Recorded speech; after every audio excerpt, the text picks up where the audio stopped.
একটি নৌকা বিশাল একটি সাগরে ভেসে চলে।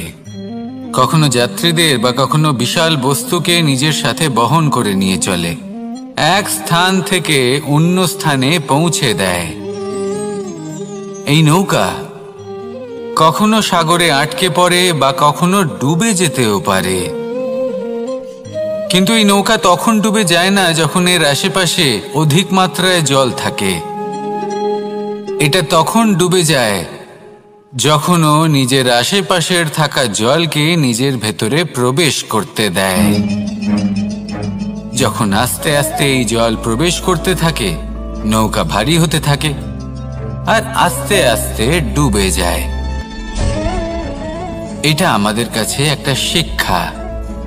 হতেই পারে আমাদের এই সংসারে, আমাদের জীবনে আশেপাশে অনেক বেশি মাত্রায় নেতিবাচক শক্তি থাকবে, ঈর্ষা থাকবে, বিদ্বেষ, ঘৃণা বা ভয় থাকবে, কিন্তু মনের এই নৌকা শুধু তখনই ডুববে যখন আপনি এই নেতিবাচক শক্তিকে নিজের ভেতরে প্রবেশ করতে দেবেন। মনে রাখবেন, এই নেতিবাচক শক্তিকে কখনো নিজের মনে প্রবেশ করতে দেবেন না। প্রবেশ করলেও তাহলে যেন সে সেখানে কোনো স্থান না পায়। শুধু এই বিষয়টা খেয়াল রাখলে আপনার মনের এই নৌকা জীবনের এই সাগরে সব সময় ভেসে থাকবে, আর এই মন প্রসন্ন হয়ে বলবে, রাধা রাধা। আপনারা সবাই একটা গাছের পাতাকে দেখুন। যতক্ষণ পর্যন্ত গাছের সাথে, মানে গাছের ডালের সাথে জুড়ে থাকে, সে সবুজ থাকে, বাতাসের সাথে সে নড়তে থাকে। যতক্ষণ পর্যন্ত ও সূর্য থেকে পাওয়া রশ্মির শক্তি গাছে পৌঁছে দেয়, ততক্ষণ ও ডালের সাথে যুক্ত থাকে। কিন্তু যখন সেই পাতা শুকিয়ে যায়, তখন তার কোনো গুরুত্ব থাকে না। সেই পাতা গাছের ডালে এবং বৃক্ষের কাছে বোঝা হয়ে থেকে যায়। এবং এমন এক সময় আসে যখন সেই ডালটি শুকনো সেই পাতাকে পরিত্যাগ করে। এটাই আমরা এই প্রকৃতিতে দেখি এবং এটাই হলো সত্য। আর এটাই আমাদের জীবনে খুব বড় একটা শিক্ষা। যদি আপনিও নিজের জীবনে নিজের আপনজনদের কাছে বোঝা স্বরূপ হয়ে দাঁড়ান, তাহলে তারা আপনাকে যতই ভালোবাসুক না কেন, ওনারা যদি নাও চান, তাহলেও এমন এক দিন আসবে যখন আপনার আপনজন আপনাকে পরিত্যাগ করবে। সেই জন্য সবসময় আত্মনির্ভর হয়ে ওঠার চেষ্টা করুন, নিরন্তর পরিশ্রম করতে থাকুন, কারোর ওপর বোঝা হয়ে থাকবেন না, বরং তার সাথে মিলে দায়িত্ব পালন করুন। এমনটা করবেন, তাহলে আপনার সম্মানও বজায় থাকবে এবং সম্পর্কের মধ্যে আপনার মূল্যও বজায় থাকবে। আসুন আর আমার সাথে ভালোবেসে বলুন, রাধা রাধা। চলেছে এই মন দুঃখে ভরে উঠবে, মনে প্রশ্ন আসতেই থাকে যার উত্তর আমরা পাই না, নিজেদের লক্ষ্য বুঝতেই পারি না। এইভাবেই আমাদের জীবনেও যদি এমন কিছু হয় যা অত্যন্ত দুঃখজনক, যদি এমন কোনো কঠিন অধ্যায় আপনার জীবনে আসে, থামবেন না। তা হলো আপনার জীবনের কাহিনীর একটি যন্ত্রণাদায়ক, দুঃখজনক অধ্যায় মাত্র। শেষ পর্যন্ত এই কাহিনীতে টিকে থাকুন, কর্ম করতে থাকুন। আপনি বুঝতে পেরে যাবেন যে এই কঠিন পরিস্থিতি আপনার জীবনে কেন এসেছিল। আপনি শিক্ষাও লাভ করবেন এবং লক্ষ্যও লাভ করবেন। আসুন আমার সাথে ভালোবেসে বলুন, রাধা রাধা। মুক্তোর এই মালা দেখতে কত সুন্দর হয়, তাই না? যিনি ধারণ করেন তাকেও এটা শীতলতা প্রদান করে, আর যে ব্যক্তি দেখে তার চোখও এই দৃশ্য দেখে শান্তি উপলব্ধি করে। কিন্তু ভাবুন, যদি এমন কিছু হয় যে সুতো দ্বারা এই মুক্তোর মালা তৈরি হয়েছে সেটা কেউ ছিঁড়ে দেয়, তাহলে এই মুক্তোর মালা ছিঁড়ে যাবে আর সমস্ত মুক্তো মাটিতে পড়ে যাবে, ছড়িয়ে পড়বে। তখন কি আমরা এটা ভাববো যে এটা তো মাটিতে পড়ে থাকা বস্তু, এটা আমি তুলব না? ভাববো না, তাই না? আমরা নিচু হয়ে একটা মুক্তো কুড়িয়ে নিই এবং আবার এদের সুতোর মধ্যে প্রবেশ করাই। কেন? কারণ এই মুক্তো হলো বহুমূল্য। এতে কোনো সন্দেহ নেই যে এই মুক্তো হলো বহুমূল্য। কিন্তু এর থেকেও অনেক বেশি বহুমূল্য হলো আমাদের জীবনে আমাদের সম্পর্ক, আমাদের বন্ধু বান্ধব। এই সম্পর্কেও কখনো কখনো বিবাদ হয়, মনোমালিন্য হয়, এগুলোও ছড়িয়ে যায়। আর সেই সময় এই মুক্তোর মতোই নত হয়ে আমাদের এই সম্পর্কগুলিকে হাতে তুলতে হবে, এদের জুড়তে হবে, এদের আগলে রাখতে হবে, কারণ এদের থেকে বহুমূল্য আর কিছুই নেই।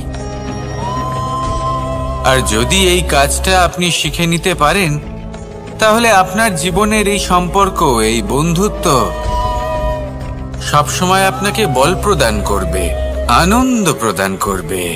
আর এই মন সুপ্রসন্ন হয়ে বলবে, রাধা রাধা। সুখ এবং দুঃখ এই দুই হলো আমাদের জীবনের অবশ্যম্ভাবী এবং গুরুত্বপূর্ণ অঙ্গ। আমাদের সকলের জীবনে কখনো সুখও আসে, আবার কখনো দুঃখও আসে। আমরা সবসময় ভাবি আমরা কিভাবে সুখ লাভ করব, কিভাবে আমরা দুঃখ থেকে দূরে থাকতে পারি।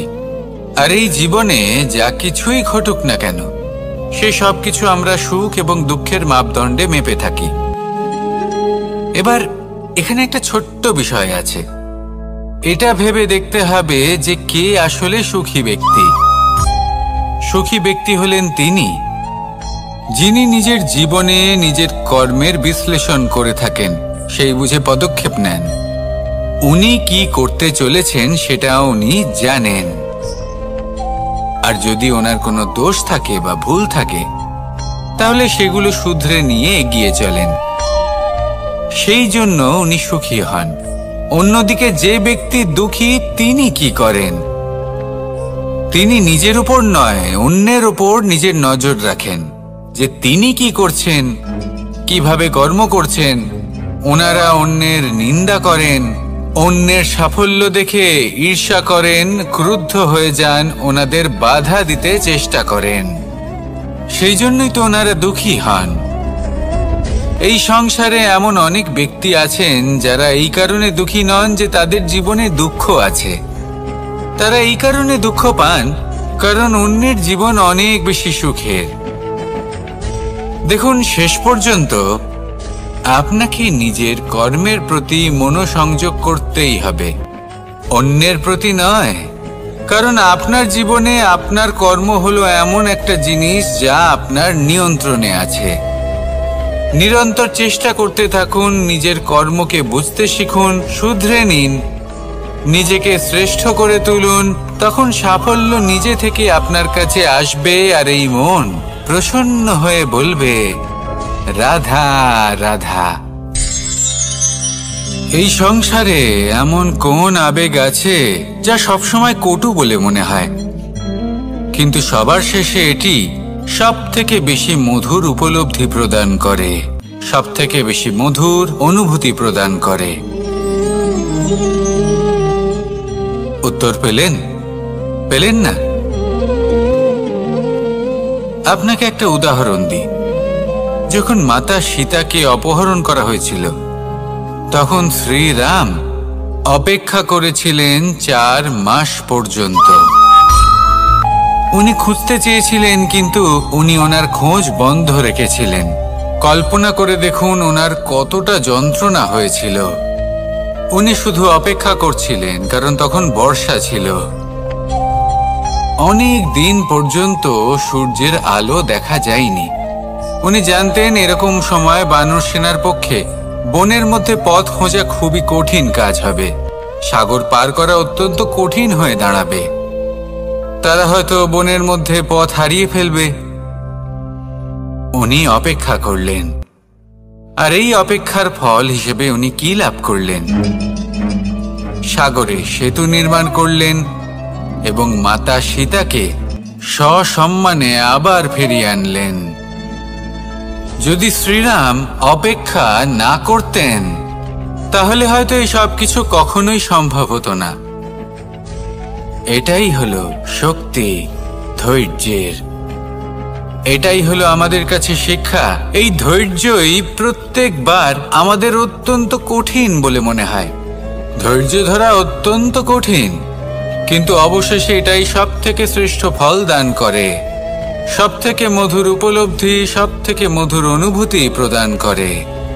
তাই ধৈর্য ধরে থাকুন, সব কিছু শুভ হবে।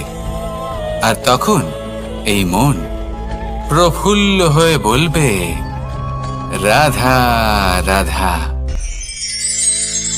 এই সংসারে সব থেকে ভয়ানক এবং গভীর অন্ধকার কোনটা?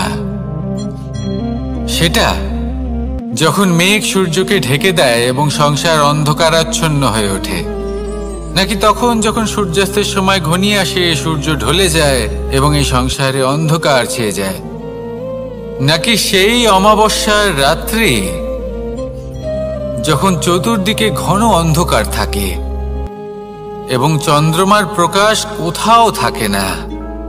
না, এই সংসারে সব থেকে বেশি ভয়ানক অন্ধকার হলো মানসিকতার অন্ধকার। মানসিকতা খুব গভীর একটা বিষয়। এই মানসিকতাই সত্যের রূপ ধারণ করে এবং আমাদের এই মানসিকতা এবং বিবেকে একটা সূর্য থাকে। যদি আমরা এটা জীবন থেকে বের করে ফেলি তাহলে নিরাশা, হতাশা, অসফলতা এর এমন এক ঘন অন্ধকারে আমরা ফেঁসে যাব যে তার থেকে বাইরে বের হওয়া প্রায় অসম্ভব ব্যাপার হয়ে দাঁড়াবে। বড়ই কঠিন হয় সেই সময়। সেই জন্য ইতিবাচক মনোভাব থাকা খুব প্রয়োজনীয়। এটা ভাববেন না যে এটা আমার সাথে কেন হলো, এই সমস্যা কেন এলো, ওই ব্যক্তি আমার সাথে এটা কেন করলেন। এটা ভাবুন যে আমি জীবনে যে পরিস্থিতিতে দাঁড়িয়ে আছি তার থেকে আমি ঠিক কিভাবে বাইরে বেরোতে পারবো। যতই ঘন অন্ধকার থাকুক না কেন, খুব ছোট একটা প্রদীপের প্রকাশ আমাদের পথপ্রদর্শক হয়ে দাঁড়াতে পারে। আর আমাদের জীবনে এই ছোট্ট একটা প্রকাশ হলো আশা। এই আশার একটি কিরণ আমাদের অত্যন্ত গাঢ় অন্ধকারেও পথ দেখাতে পারে। তাই এই আশাকে সবসময় মনে প্রজ্বলিত করে রাখুন। গাঢ় থেকে গাঢ় অন্ধকারের সাথে, কঠিন থেকে কঠিনতর সমস্যার সাথে লড়াই করুন, সামনে এগিয়ে চলুন, আর আমার সাথে ভালোবেসে বলুন, রাধা রাধা। এই সংসারে যখনই কোনো সমস্যা আসে তখন আমরা আমাদের সব থেকে বড় সম্বলের কাছে আশ্রয় খুঁজি, তা হলো আমাদের বিশ্বাস। এবার প্রশ্ন হলো এটাই যে এই বিশ্বাস কার উপর করা যেতে পারে? পরিবারের ওপর, বন্ধুর ওপর, নাকি তাদের ওপর বিশ্বাস করা উচিত যাদেরকে আমরা কখনো সঙ্গ দিয়েছি? দেখুন, এই সংসারে বিপদের সম্মুখীন হলে কে আপনাকে সাহায্য করবে সেটা নির্বাচন করা আপনার হাতে নেই। সেটা সেই সকল ব্যক্তির উপর নির্ভরশীল যে তারা আপনাকে সাহায্য করবে নাকি করবে না। অর্থাৎ যখনই কোনো বিপদ আসে সর্বপ্রথম তার সম্মুখীন আমাদের নিজেকেই হতে হয়, আর তার জন্য প্রস্তুত থাকা প্রয়োজনীয়। সেই শক্তি, সেই সাহস অর্জন করা প্রয়োজনীয়। দেখুন, যখনই অন্ধকার আসে তখন সবার আগে কে আপনাকে ত্যাগ করে চলে যায়? আপনার নিজেরই ছায়া। এই অন্ধকারের সম্মুখীন হতে হয় অন্তরের প্রদীপের দ্বারা, অন্তরের আত্মা দ্বারা। তবেই আপনি অন্ধকারের ওপর জয়লাভ করতে পারবেন। সেই জন্য যে বিপদই আসুক না কেন, নিজেকে তার জন্য প্রস্তুত রাখা উচিত। সেই সাহস নিয়ে আসুন। এমন কোনো বিপদ নেই যে আপনাকে ভেঙে দিতে পারে। আসুন আমার সাথে ভালোবেসে বলুন, রাধা রাধা। আমাদের সকলের জীবনেই দুই ধরনের ব্যক্তি থাকেন, বন্ধু এবং শত্রু। তারা হলেন আমাদের প্রিয় বন্ধু, যারা আমাদের জীবনে সবসময় আমাদের পাশে থাকেন। কখনো কখনো আমরা তাদের জন্য কিছুই করি না, তাও তারা আমাদের আনন্দ প্রদান করেন, ভালোবাসা প্রদান করেন। আর অন্যদিকে থাকে আমাদের শত্রু। দেখতে গেলে যখন আমরা জন্ম নিই তখন কিন্তু আমাদের কোনো বন্ধু থাকে না, আমাদের কোনো শত্রুও থাকে না। কিন্তু যত ধীরে ধীরে আমরা জীবনে এগোতে থাকি, আমাদের বয়স বাড়তে থাকে, তখন আমাদের বন্ধু আর শত্রু এই দুইয়ের সংখ্যা বাড়তে থাকে। আর সেই সবকিছু নির্ভর করছে আমাদের কথার ওপর এবং আমাদের ব্যবহারের ওপর। এবারে আপনি যদি কোনো ব্যক্তিকে স্বাগত জানান উদার চিত্তে, ভালোবেসে, তাহলে সেই ব্যক্তি আপনার বন্ধু হবেই হবে। কিন্তু যদি আপনি নিজে হাতে কাউকে সামনে অগ্রসর হতে বাধা দেন, বিনা কারণে তার সাথে খারাপ ব্যবহার করেন, তাহলে তার মনে শত্রুতার বোধ অবশ্যই জেগে উঠবে। আর রইল বিষয় কথার, যদি আপনার কথা মধুর হয় তাহলে সবাইকে আপনি আপন করে নিতে পারবেন। এই কথাই যদি কটু হয় তাহলে আপনার আপনজনেরাও দূরে চলে যেতে পারে। তাই নিজের কথার ওপর সংযম রাখুন এবং নিজের আচরণ উদার করে তুলুন। জীবনে সুখই সুখ থাকবে। আসুন আমার সাথে ভালোবেসে বলুন রাধা রাধা। একদিকে হলো আঙুর আর অন্যদিকে কিশমিশ। দেখতে গেলে এই দুটোই সবারই খুব প্রিয়। শিশু হোক, যুবক হোক বা কোনো বৃদ্ধ ব্যক্তিই হোক না কেন। আর দেখতে গেলে এই কিশমিশ, এটা আঙুর থেকেই আসে, তারই অন্য একটি রূপ। কিন্তু কখনো হাটে যান আর গিয়ে জিজ্ঞেস করুন যে এই কিশমিশ আর আঙুর এই দুইয়ের মধ্যে অধিক মূল্য কার? আপনিও নিশ্চয়ই জানবেন যে কিশমিশের মূল্য আঙুরের থেকে অনেক গুণ বেশি। এবার এরকম কেন হয়? এর পেছনে কি কারণ থাকতে পারে? একদিকে হলো সেই আঙুর যা টাটকা অবস্থায় গাছ থেকে পেড়ে খাওয়া যায়, আর অন্যদিকে হলো কিশমিশ যাকে মাসের পর মাস রোদে ফেলে রাখা হয়। একদিকে আঙুর যা কিনা অত্যন্ত রসালো, আর কিশমিশে কোনো রসই নেই। একটি হলো অত্যন্ত কোমল এবং সুন্দর, অন্যটি অমসৃণ এবং তাতে বিন্দুমাত্র সৌন্দর্য নেই, তাও তার মূল্য বেশি। এইসব কেন হয়? এই কারণেই হয় কারণ সেই আঙুর অনেক মাস পর্যন্ত রোদ সহ্য করে থাকে, কষ্ট সহ্য করে থাকে, তবেই সেই আঙুর কিশমিশে পরিণত হয়। এবার জীবনের কড়া রোদ যাকে সহ্য করতে হয়, তার সাথেও এটাই হয়ে থাকে। তারও মূল্য আপনা থেকেই বৃদ্ধি পায়। আপনার জীবনে আপনার গুণ, আপনার প্রতিভা, তা অত্যন্ত গুরুত্বপূর্ণ। কিন্তু যখন আপনি অভিজ্ঞতা লাভ করেন তখনই সেই অভিজ্ঞতা আপনার গুণ এবং প্রতিভাকে আরো অনেক বেশি শ্রেষ্ঠ করে তোলে। তাই জীবনের কঠোর রোদের মধ্যেও দাঁড়িয়ে থাকাটা শিখে নিন। সাহসের সাথে কঠিন পরিস্থিতির সম্মুখীন হওয়াটা শিখে নিন। ঠিক এইভাবেই অভিজ্ঞতা লাভ করতে হয়, আর এই অভিজ্ঞতা আপনার মূল্য বৃদ্ধি করতেই থাকবে, করতেই থাকবে। আর তখন এই মন প্রসন্ন হয়ে বলবে রাধা রাধা। এই সংসারে সব থেকে বড় ব্যক্তি কে? আপনি বলবেন এই কেমন ধরনের প্রশ্ন? কিন্তু এটা হলো সব থেকে উচিত প্রশ্ন। কেউ এর উত্তর দেবে যে সেই মহাপ্রতাপী রাজা, তিনি হলেন সব থেকে বড় ব্যক্তি, সেই বড় রাজনীতিবিদ, তিনিই সব থেকে বড় ব্যক্তি।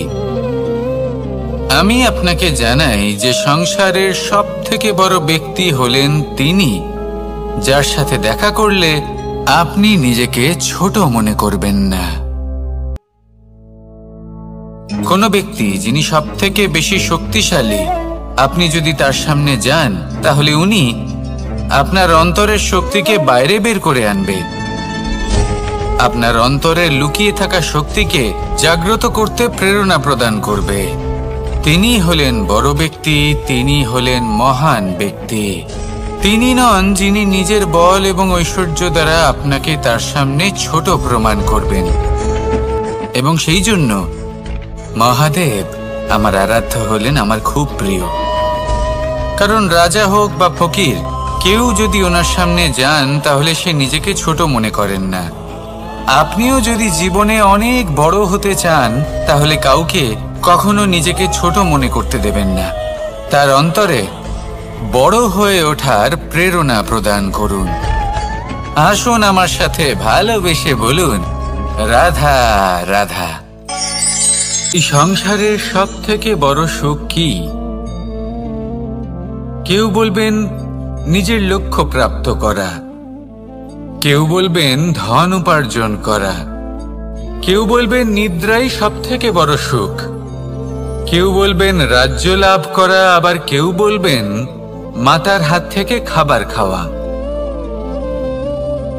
আদি ইত্যাদি। কিন্তু যদি সত্যি কথা বলি, এই সংসারের সব থেকে বড় সুখ হলো সেবা করা। কখনো কাউকে সেবা করে দেখুন। এই সেবা দ্বারা অন্য কোনো মানুষের আশীর্বাদ লাভ করাতেই সুখ রয়েছে। আপনার সেবা ভাব দ্বারা যখন কোনো মানুষ নিজের অন্তরাত্মা থেকে আপনাকে আশীর্বাদ করে, তার থেকে বড় সুখ আর কিছুই নেই। কারণ প্রত্যেক মানুষের মধ্যে ঈশ্বর বাস করেন। নরের সেবাই হলো নারায়ণের সেবা। নিষ্কাম সেবা করাই হলো সব থেকে বড় সুখ। তাই নিজের অন্তরে সেবার এই ভাব জাগ্রত করুন। যে সুখের কথা আমি বলছি সেই সুখ অনুভব করেই দেখুন। এই মন সুপ্রসন্ন হয়ে বলবে, রাধা রাধা।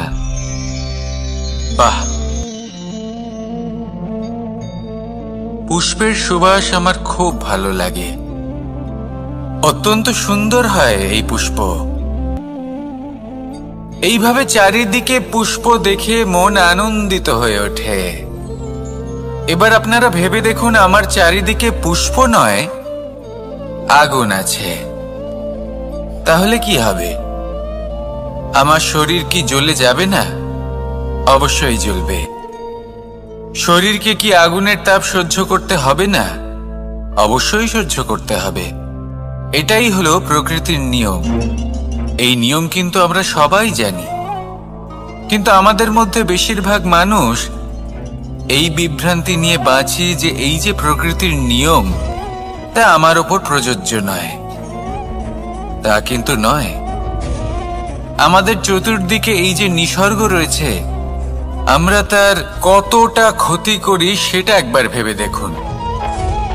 আমরা বনাঞ্চল জ্বালিয়ে দিই, বায়ু দূষিত করি, জল দূষিত করি, প্রাণীদের হত্যা আমরা করি। কেন? এই নিসর্গ আমরা নষ্ট করি, যদিও আমরা জানি যে আমরাও হলাম এই নিসর্গেরই অংশ। এবার দেখুন, শরীরের কোনো অংশে যদি আগুন ধরান, আস্তে আস্তে সমস্ত শরীরও জ্বলে যাবে। সেইভাবেই নিসর্গ যদি নষ্ট হয়ে যায়, তাহলে মনুষ্য জাতিও নষ্ট হয়ে যাবে। তাই এই যে নিসর্গ আপনি দেখছেন, এই পুষ্প, এই বৃক্ষ, বায়ু, জল, এদের সকলকে রক্ষা করুন, নষ্ট নয়। মনে রাখবেন, যদি নিসর্গ থাকে মানুষ থাকবে, যদি নিসর্গ থাকে তাহলেই জীবন থাকবে। আসুন আমার সাথে ভালোবেসে বলুন, রাধা রাধা। এই সংসারে সবাই বলেন আমি অর্জুনের মতো হয়ে উঠতে চাই। সবাই চায় যে তারাও যেন অর্জুনের মতো গান্ডীব লাভ করে। তারাও চায় যে তাদেরকেও মহাদেব এসে পশুপতি অস্ত্র দান করবেন। তারাও এটাই চায় মহাভারতের মতো মহাসংগ্রামে বিজয়ী হতে। কিন্তু সবাই ভুলে যান যে অর্জুন যা হতে পেরেছিলেন সবকিছুই অর্জন করেছিলেন। যদি আপনিও অর্জুনের মতো গান্ডীব লাভ করতে চান, তবে আপনাকেও তার মতোই শ্রেষ্ঠ কাঠ নির্বাচন করতে হবে, সেই কর্ম আপনাকেই করতে হবে। তার প্রত্যঞ্চা যাতে তীব্র হয় তার জন্য আপনাকে সর্বশ্রেষ্ঠ দড়ি খুঁজে বের করতে হবে।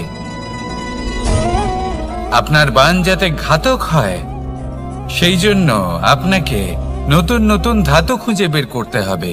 সেই শিক্ষা আপনাকে লাভ করতে হবে, তবেই আপনার ইচ্ছে পূর্ণ হবে। অর্জুন হওয়া বড়ই সরল, যদি আপনি কিভাবে অর্জন করতে হয় তা জানেন। শুধুমাত্র স্বপ্ন দেখেন যারা, তারা কখনোই অর্জন করতে পারবেন না। কিন্তু যদি কেউ অজ্ঞাতবাস ভোগ করতে পারে, যদি কেউ লাক্ষাগৃহ থেকে পালিয়ে বাঁচতে পারে, যদি কেউ কঠোর তপস্যা করতে পারে, প্রতীক্ষা করতে পারে এবং পরিশ্রম করতে পারে, তাহলে সে অর্জুন অবশ্যই হয়ে উঠবে। যদি আপনি অর্জুন হয়ে উঠতে চান তাহলে কর্ম করতে শিখুন আর আমার সাথে ভালোবেসে বলুন, রাধা রাধা। জীবন থাকলে লক্ষ্য অবশ্যই থাকবে। যদি লক্ষ্য থাকে তার পথ অবশ্যই থাকবে। যদি পথ থাকে তাহলে বাধা অবশ্যই থাকবে।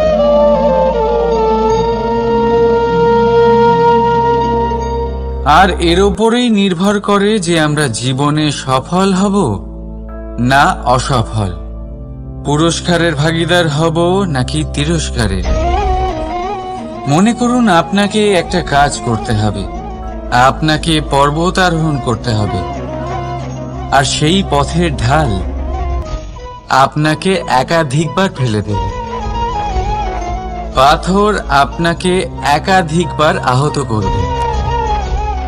এই অবস্থায় কি করবেন? সাধারণ মানুষ বেছে নেয় প্রতিশোধ। সেই পর্বতকে নষ্ট করে দেওয়ার চিন্তা ভাবনা করে, তার ভিতকে নড়িয়ে দেওয়ার কথা ভাবে সেই মানুষ। কিন্তু পর্বতকে তো কেউ নষ্ট করতে পারে না। তাই অসফল হওয়ার সাথে সাথে কুখ্যাতিরও ভাগীদার হয়ে যায় সে। দ্বিতীয় পথ হল পরিবর্তন। যদি আপনি সেই পর্বত ভাঙার পরিবর্তে তাতে সোপান তৈরি করেন, তাহলে আপনিও সেই পর্বতে উঠতে পারবেন, অন্য কেউও তাতে উঠতে পারবে, আগামী প্রজন্ম তাতে উঠতে পারবে, আর সেই আগামী প্রজন্ম সর্বদা আপনার সুনাম করবে। তাই জীবনে প্রতিশোধ নয়, পরিবর্তন বাছুন। বদলা নয়, বদল বেছে নিন। আপনার বাধা আপনার বন্ধু হয়ে যাবে। রাধা রাধা। সমস্ত মানুষের জীবন কিছুটা সমান হয়। মানুষ জন্মগ্রহণ করে, তারপর চলতে শেখে, জীবনে এগিয়ে চলে, বার্ধক্য লাভ করে, তারপর সমাপ্ত হয়ে যায়। কিন্তু সেই ব্যক্তিরা কারা যারা প্রকৃত অর্থে মনুষ্য জীবন যাপন করেন? এনারা হলেন সেই ব্যক্তি যারা পড়ে গেলেও আবার উঠে দাঁড়ানোর চেষ্টা করেন, নিজের ভেঙে পড়া অস্তিত্বকে আগলে নিয়ে আবার একটা আকার দেবার চেষ্টা করেন, ভগ্ন আশাকে আবার একটা নতুন দিশা দেন। অসফল হওয়ার পরেও থামেন না, আবার এগোতে থাকেন। অসফল হওয়ার পরে যদি আপনি থেমে যান তাহলে সাফল্য আপনার সামনে অপেক্ষা করে, কিন্তু আপনি তা দেখতে পান না। তাই জীবনের সংঘর্ষে অংশগ্রহণ করতে শিখুন। জীবনের সংঘর্ষ থেকে পালাবেন না। আসুন আমার সাথে ভালোবেসে বলুন, রাধা রাধা। একবার একটা শেয়াল বনে বিচরণ করছিল। ও একটা ছোট্ট শাবক দেখতে পেল। ও ভাবলো, আজ একেই আমি খাবার হিসেবে গ্রহণ করব।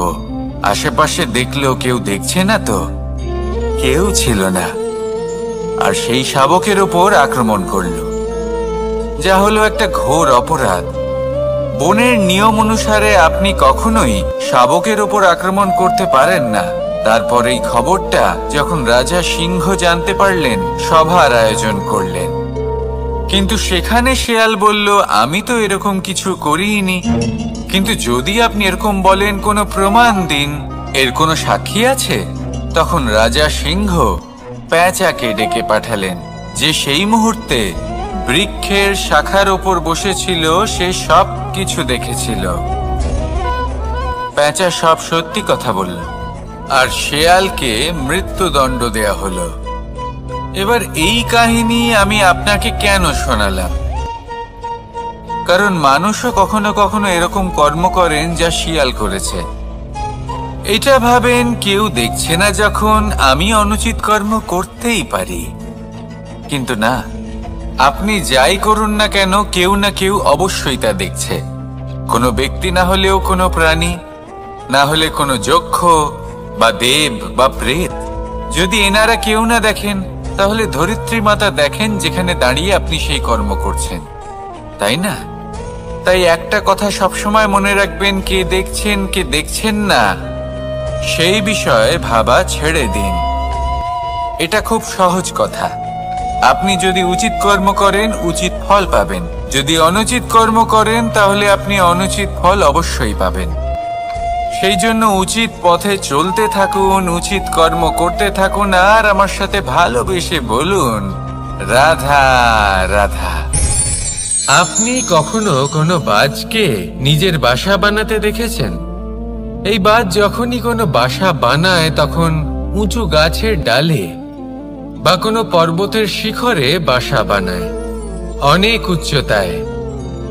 আর সেখানে তার সন্তানও জন্মগ্রহণ করে। যখন এই সন্তানেরা জন্মায়, তখন এই বাজ খুবই ভালোবেসে এবং খুব সাবধানে এদের পালন পোষণ করে। নিজের ঠোঁট দিয়ে তাদের ঠোঁটে খাবার পরিবেশন করে। কিন্তু যেই সেই সন্তানেরা হৃষ্টপুষ্ট হয়ে যায় এবং সেই কথা বাজ নিজে বুঝতে পেরে যায়, সেই বাজ নিজেই সেই বাসা ছিন্ন ভিন্ন করে দেয়। সেই সন্তান যাদের সবেমাত্র ডানা গজিয়েছে, কিভাবে উড়তে হয় তারা জানে না, সেই সন্তানগুলিকে উচ্চতা থেকে ঠেলে দেয়। সেই সন্তান প্রথমে ভয়ভীত হয়ে যায়।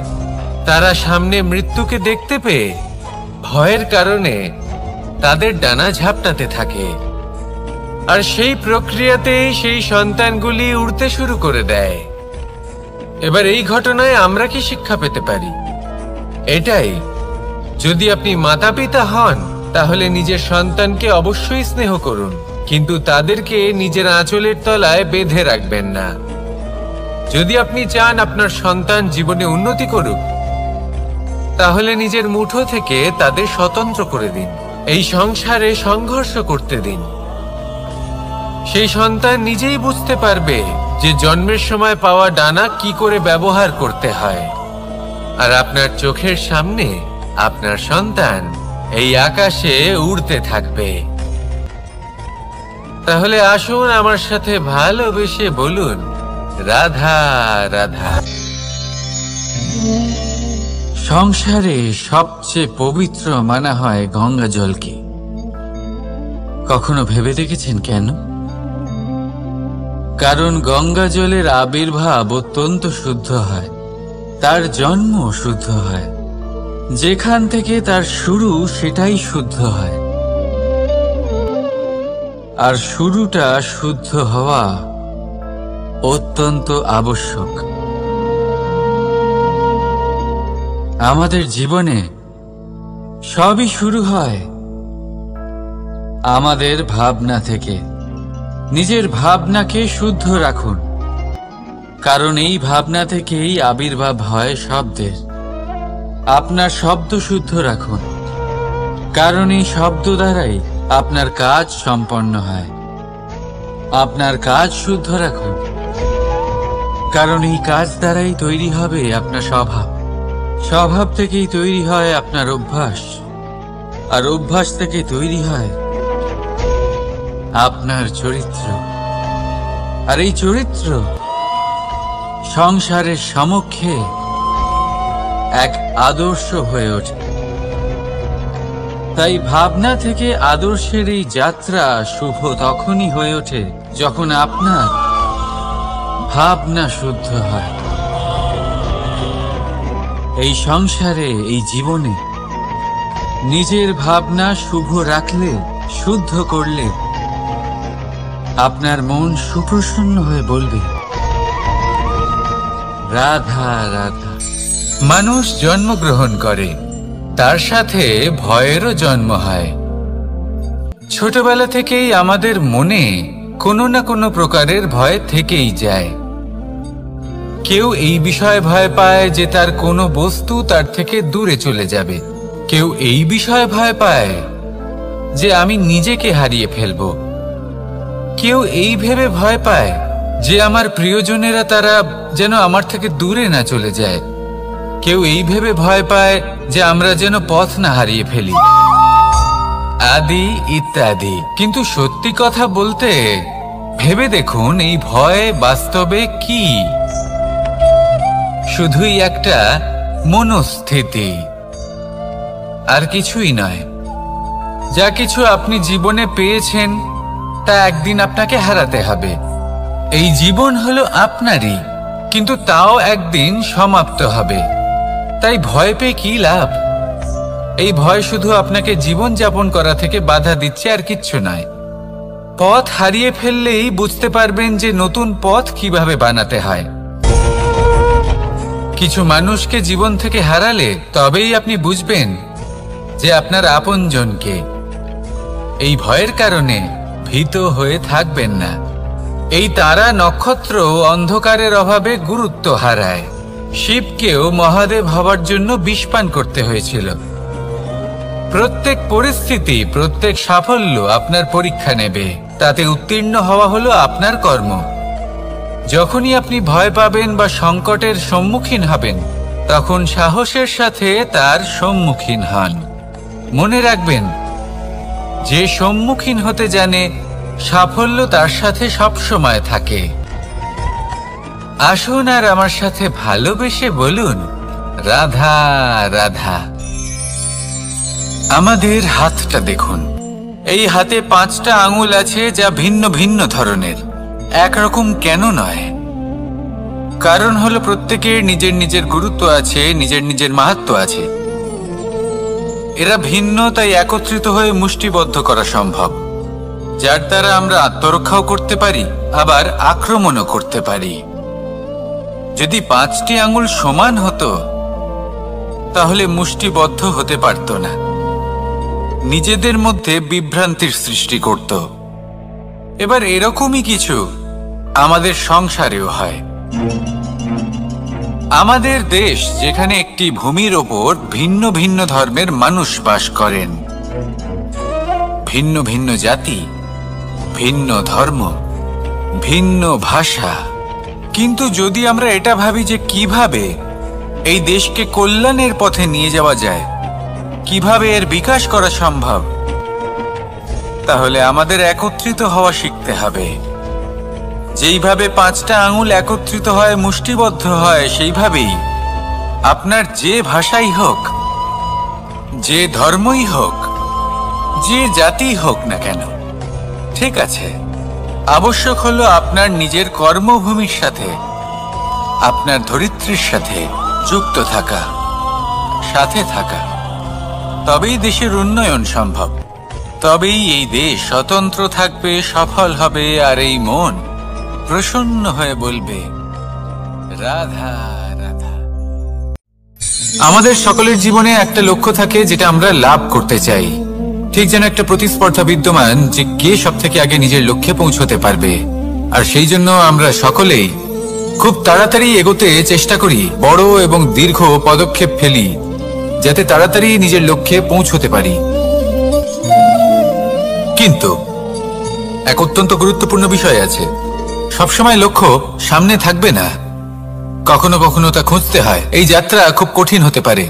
আর ঠিক এই কারণেই সবসময় দ্রুত গতিতে চলা বা তাড়াতাড়ি পথে চলা সেটা আবশ্যক নয়। তার থেকেও বেশি গুরুত্বপূর্ণ হলো ভেবেচিন্তে তারপর পথ চলা। যদি ভেবেচিন্তে পদক্ষেপ ফেলেন, চলতে পারেন, তাহলে সেটাই সর্বশ্রেষ্ঠ পদক্ষেপ। কখন কোন দিকে যেতে হবে, কখন কোথায় দিক পাল্টানো যাবে না, কখন গতি বেশি রাখতে হবে, কখন কম, কখন থামবো, কখন চলবো, এই সব কিছুর বিষয়ে জ্ঞান অত্যন্ত গুরুত্বপূর্ণ এবং ভেবে চিন্তে চলতেই হবে। সেই জন্য শুধু তীব্র গতিতে সামনে এগোলে চলবে না, ভাবনা চিন্তা করে এগোতে হবে। আসুন আমার সাথে ভালোবেসে বলুন, রাধা রাধা।